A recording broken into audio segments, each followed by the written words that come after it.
Sometimes the most dangerous man in the room is the one who says nothing until he must. What do you do when silence won't protect the one you love? Stick around and let us know in the comments section below, because this is a story that challenges what we think we know about control, authority, and the line between defense and aggression. Greg Slaughter never flinched. Not in Fallujah. Not when a Black Hawk spiraled in flames behind enemy lines. Not when he held his squad leader's bleeding hand until the dust settled and the medevac came. And certainly not now, while his hands moved with quiet precision, loading the dishwasher. The steady click of ceramic plates sliding into the rack was rhythmic, mechanical, therapeutic. His back was straight, sleeves rolled up just past the forearm, exposing the faded tattoo inked there during his second tour. His movements weren't hurried. Everything Greg did had a calculated pace. Always had. From the next room, laughter rose, his wife Emily speaking with her sister on speakerphone. She was teasing someone, voice dancing with warmth. Greg smiled faintly. Her voice always grounded him.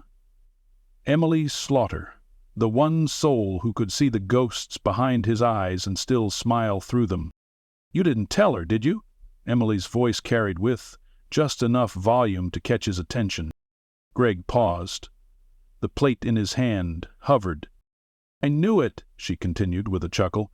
"You chickened out again. You know she's going to freak when she finds out you're going to that town hall meeting alone."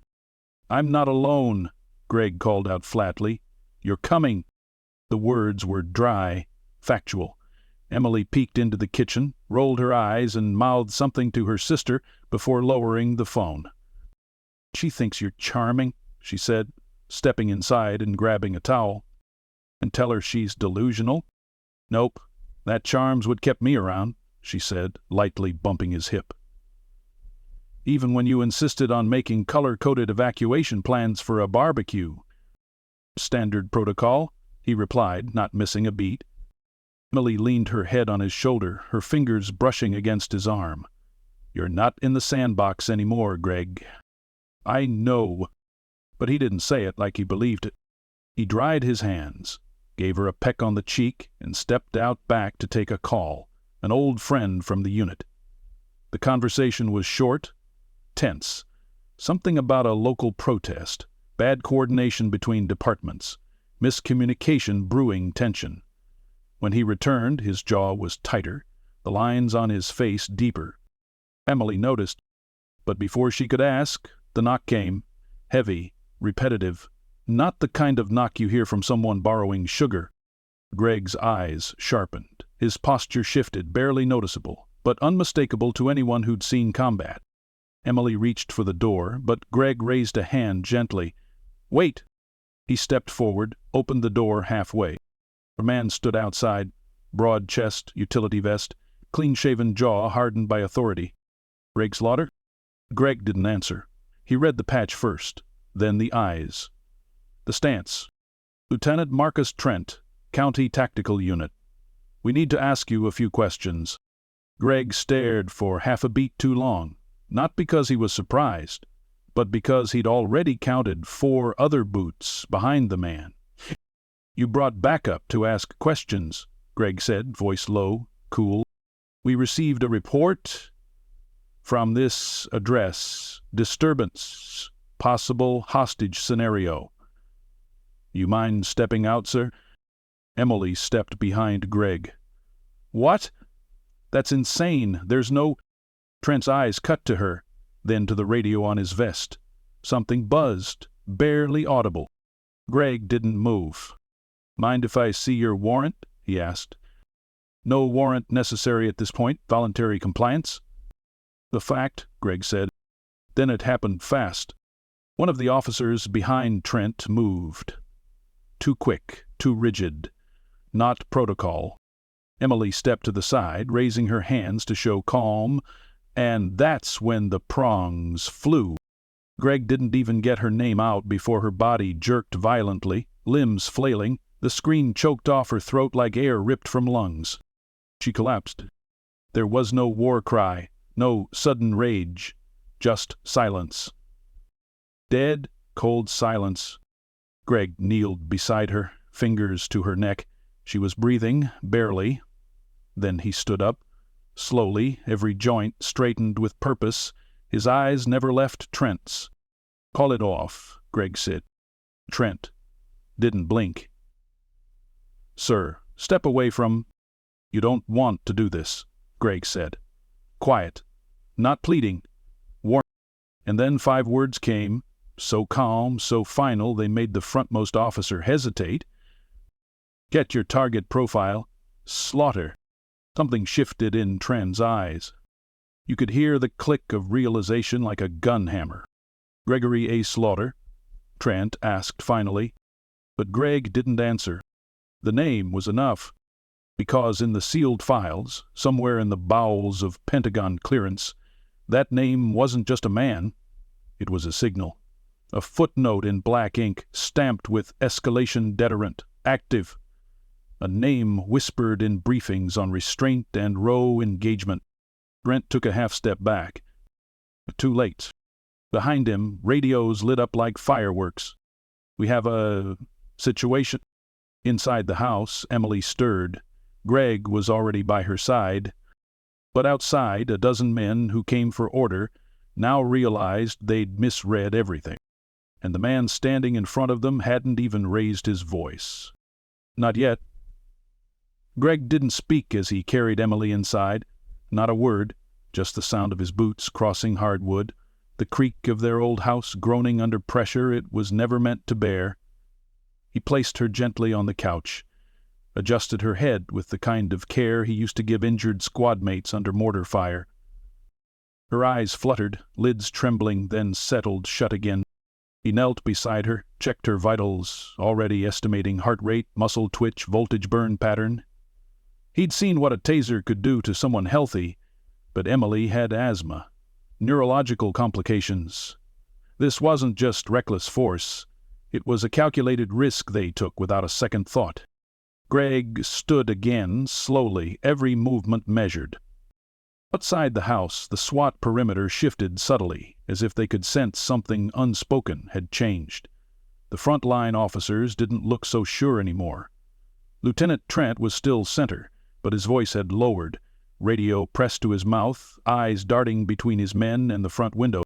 Inside, Greg removed his jacket, revealing the faded army green T-shirt beneath, torn at the sleeve, his shoulder lined with old scars, old medals etched into muscle memory rather than fabric. He looked around the living room briefly, then moved to the hallway closet. Behind a row of coats and an old duffel bag sat a fireproof lockbox. 3 turns left, 2 right. He opened it, reached in, and removed nothing that looked like a weapon. It was just a folder, stamped red, worn with age. He slipped it under his arm and walked to the front door, but didn't open it yet. He paused beside the window, peeled the curtain just enough to see the line of armored men outside. "Sheriff Carla Boone," he said, loud enough for someone to hear. "Get her on the ground now." No answer, not at first. Then a shift in the radio frequency, someone passing along the request. Tension trembled in the air like humidity before a storm. Trent raised his radio. "Confirming now." Greg stood still, eyes forward, one hand resting on the edge of the curtain. He didn't blink, didn't budge. He waited. Minutes stretched like wire pulled taut. Then, from the driveway, a new vehicle rolled in. Sheriff Carla Boone, civilian SUV, no lights, no theatrics. She stepped out alone, no vest, no rifle, just a weather department windbreaker and the worn face of someone who'd seen enough nights like this to know better than to trust the initial call. Her boots crunched across the gravel, her face was grim, brow tight. She locked eyes with Trent first. "Why the hell are you in full tactical on Greg Slaughter's house?" she asked. Trent gestured toward the porch. "Report said possible hostage." "You tased his wife?" Carla cut in. "Here, excellent." He was obstructing response to a volatile. Carla held up a hand like a damn stop sign. "No! Stop right there. You do not volatilize a combat-decorated, PTSD-cleared Army veteran's home without doing your research." Trent's jaw twitched. "We had to act on the call." "Who made the call?" Carlyle asked. Silence. "I'm asking," she repeated, tone darkening. "Who called this in?" A young tech officer stepped forward hesitantly. "Neighbor," said she heard yelling. "Something about targets and evac." Carla stared at him like he'd handed her a ticking grenade. "Greg was probably going over a drill. That man runs protocols to get the mail." Back inside, Greg opened the front door, calmly, like he was inviting a neighbor in for iced tea. Carla met his eyes. "Greg," she said carefully. He gave her the folder without a word. She opened it and froze. Inside were clearance memos, redacted lines stacked over one another like stripes, mission logs, an international commendation with the DoD seal barely visible beneath years of protective film. But it was the last page that changed everything. Sheriff Boone read it, then let out a slow, barely audible exhale. Her stance softened. "You were listed as an unengageable civilian in domestic conflict zones," she said. "That's why there was a flag on your name." Greg nodded once. "Someone forgot to check the file." Behind her, Trent shifted his weight, visibly uncomfortable. One of his men lowered their rifle a degree, not by command, but by instinct. "I want an ambulance for my wife, and I want every single man off my property in 5 minutes," Greg said evenly. "You got it," Carla said immediately, turning back to the SWAT line. "Pack it up," she shouted. "Now! That's a direct order." There was a collective rustle of hesitation. Trent raised a hand. "Sheriff, with respect, we still need a debrief on what occurred inside." "No, Lieutenant. You need to walk your team out of here before this turns into a federal complaint, because unless you have a damn good reason to still be standing on this lawn, I guarantee you your supervisor's already fielding a call from the governor's office." That did it. One by one, the team began retreating. No sudden movements, no bravado. The tension didn't fade, but it was bleeding out of the air slowly, like steam from a breached pipe. Greg didn't step down off the porch. He waited. When the last man disappeared from view, and the only ones remaining were Sheriff Boone and 2 EMTs checking Emily's vitals, only then did Greg exhale. Emily stirred again, eyes opening weakly. "You're okay," he said softly, brushing her hair back. She tried to speak, but he shook his head. "Just rest. I've got you." Carla approached the doorway again. "We're going to open an internal inquiry. The body cam footage will support your account." "Greg, I'm sorry." He looked at her, not angry, not bitter, just tired. "You knew me before?" he said. "I did," she replied. "And that's why I called you." She nodded. He looked back at Emily. Her hand found his. "Rag," she whispered. "Yeah." What were the 5 words? He didn't smile. Just gave her hand a small squeeze. "You'll hear them soon enough." Outside, the last of the black vehicles rolled away. Inside, for the first time that night, the house was quiet again. But nothing about this night would be forgotten. Not by Greg, not by Emily, and not by the team who learned what it meant to corner a man who'd already survived the worst kind of war, and who knew exactly when silence should end. Greg Slaughter sat at the edge of Emily's hospital bed, fingers lightly brushing her knuckles. Her breathing was steadier now. Tubes had been removed. The bruise near her collarbone, a painful reminder of what had happened, was already beginning to fade beneath the layers of ointment the nurse had gently applied. She hated hospitals. She never said it aloud, but Greg knew. He could see it in the way her eyes scanned the ceiling like she was trying to escape somewhere else in her mind. The room was quiet, insulated from the rest of the ward. A courtesy, perhaps, or maybe a silent directive passed down by someone who realized who was sitting inside. Greg hadn't left her side in 12 hours. He didn't need sleep. The Army had taught him how to survive on 20-minute microsleeps between artillery shellings. This was easier. This was clarity. His phone vibrated. He let it buzz once before picking it up. Caller ID, Carla Boone. He answered. "No press," she said, not wasting a second. "I shut it down the minute Channel 9 called." "Appreciate it. They're circling, though. Word's gotten out about what happened. Someone from dispatch leaked the call log."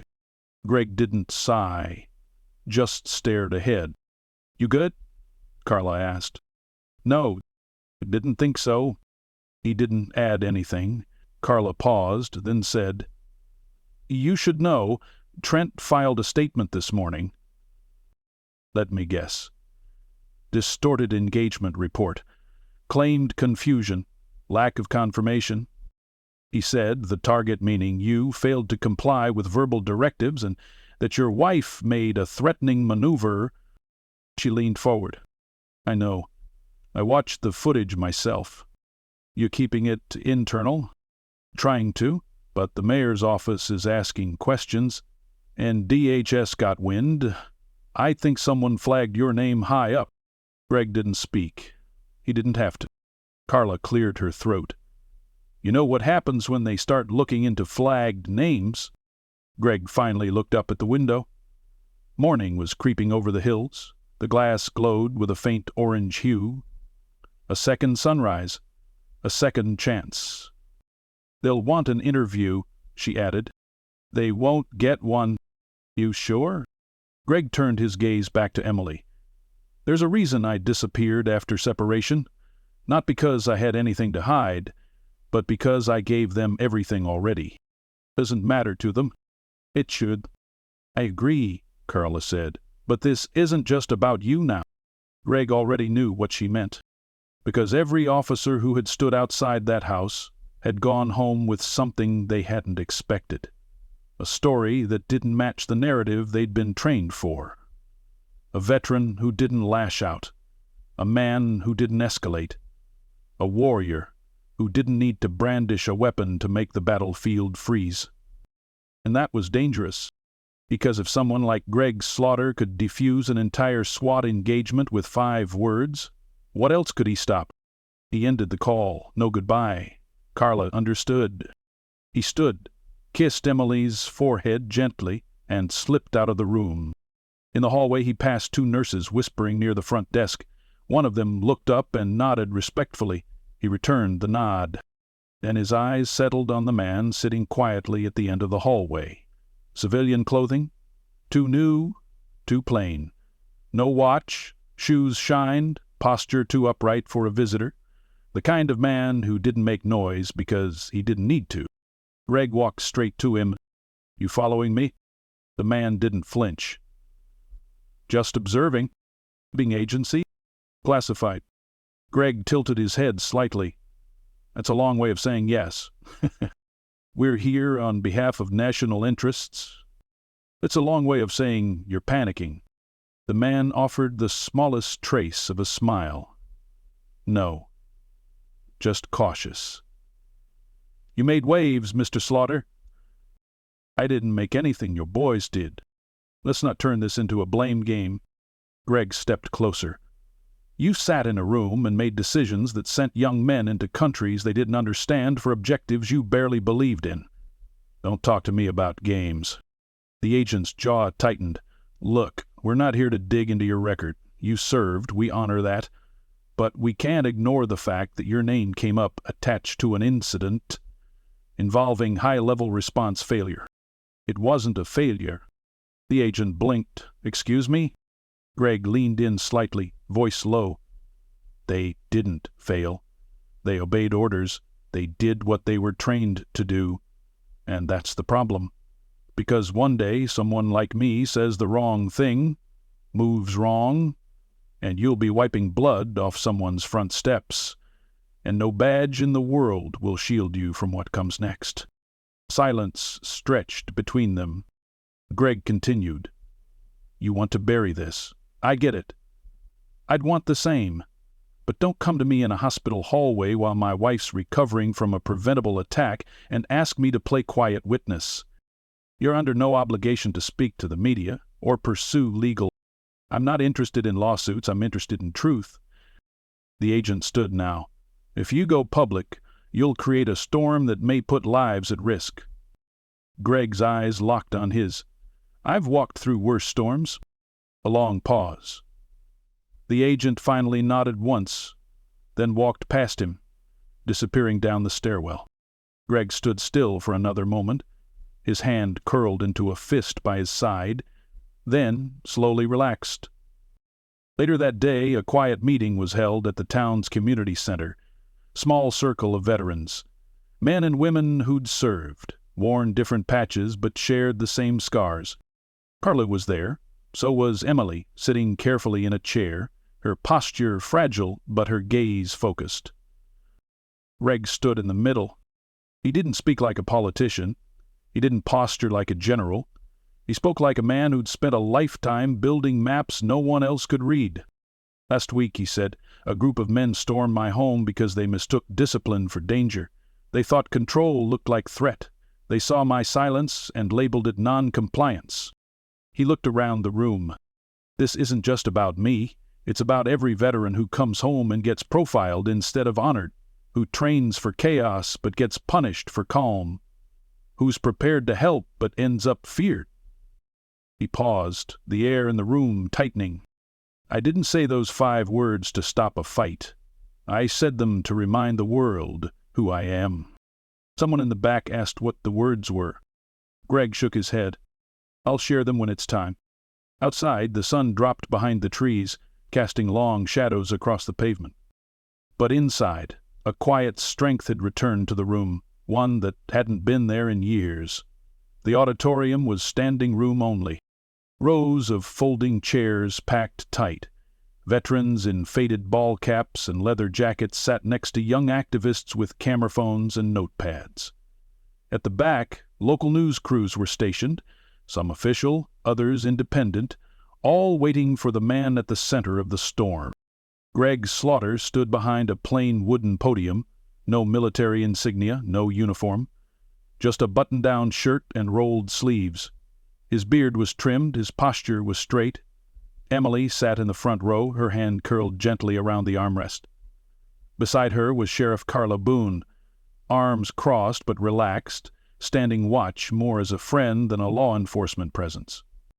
There was no microphone. Greg didn't need one. His voice cut through the space with the weight of certainty. I've never liked the sound of my own voice, he began.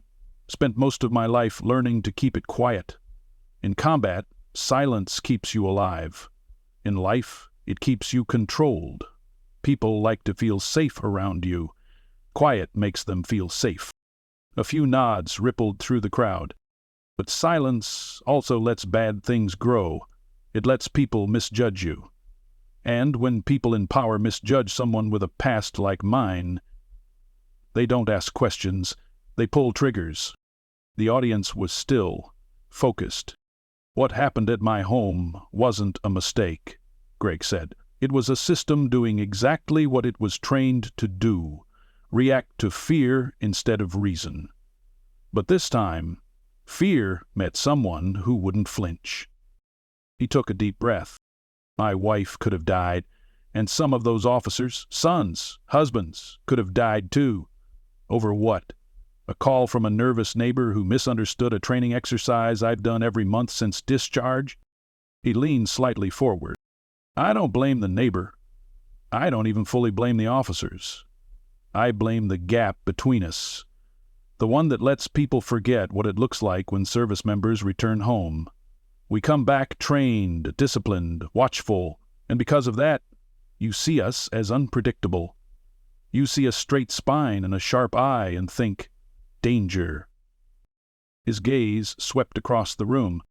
Let me be clear, the most dangerous men in a room are the ones who know exactly how to stop violence, because they've seen what happens when it's too late.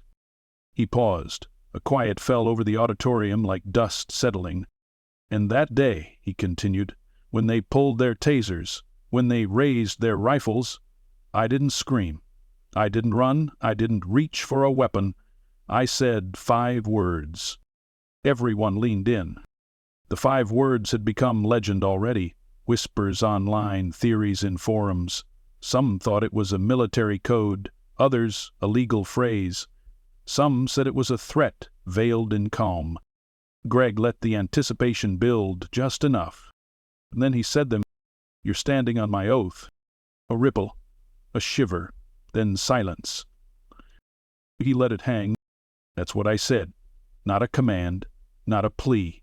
A reminder that everything I am, everything I've done, was sworn into service of this country. That my home is not a battlefield. That my family is not a threat." A woman in the audience wiped a tear from her cheek. An older man in the 3rd row saluted. Greg looked down, then back up. "Since that day, I've had government agents in my hospital hallway. I've had reporters on my lawn. But I've also had veterans knock on my door with casseroles, and neighbors who once looked past me now look me in the eye. Because something changed, not just for me, but for them." He stepped from behind the podium, walking slowly toward the edge of the stage. "I'm not here to stir chaos. I'm here to rebuild trust. But that trust starts with understanding. You want safer streets? Start by understanding the people who walked into danger for you. You want better police training? Involve the very men and women who've survived the cost of violence. We don't need more force. We need more clarity." He raised his voice slightly. Not a shout, just firm. "We are not threats. We are shields. And if you give us the space to serve again, not with rifles, but with resolve, you might just see a different kind of peace take root in this country." Thunderous applause broke out. Not polite claps, real, unfiltered energy. It rolled through the auditorium like a wave. Some stood, others followed. Emily rose slowly, holding Carla's arm for support, and Greg turned just in time to catch her eye. Her smile, even weary, lit something inside him he hadn't felt in years. Vindication. Not vengeance. Not pride. Just a quiet sense that his voice had finally landed where it needed to. Days later, the mayor publicly issued a statement announcing a revision of emergency response procedures, including mandatory veteran engagement consultants for high-risk encounters. Carla Boone was appointed to head the task force.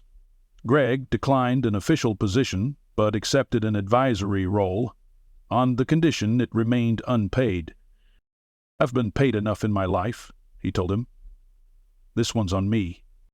A week after that, Greg and Emily sat on their back porch. Sunset poured over their yard in long strokes of gold.